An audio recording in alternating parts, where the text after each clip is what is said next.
And as the nation waits for Washington to reopen, the Supreme Court is diving into some of the biggest legal questions of the year, cases that could define President Trump's time in office. Scripps News Group's Joe St. George has more from the Capitol. The federal government remains shut down, but the courts remain open, and that means the highest court in the land, the U.S. Supreme Court, will begin another term today that is expected to be historic and potentially drastically impact the presidency of Donald Trump.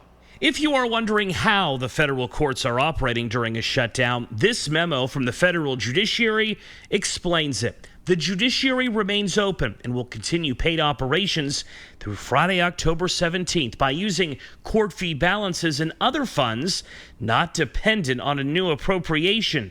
That means this week's oral arguments of the Supreme Court, the first of this term, are proceeding as planned. The High Court will take on dozens of issues this year, but it just may be defined by its decisions regarding President Donald Trump.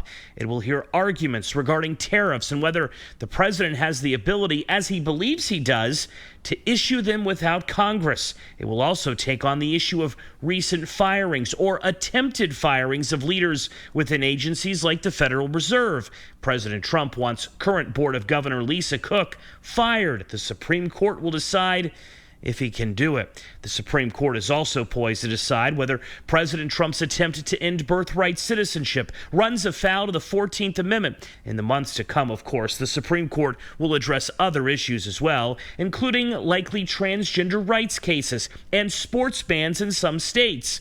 It will also examine whether Hawaii's ban on firearms in many public places is a violation of the Second Amendment. Now, it will be several weeks in many cases for some of the most high-profile cases to be heard by the Supreme Court. And, of course, the most consequential decisions don't come out until next year. Joe St. George, Scripps News Group, Washington.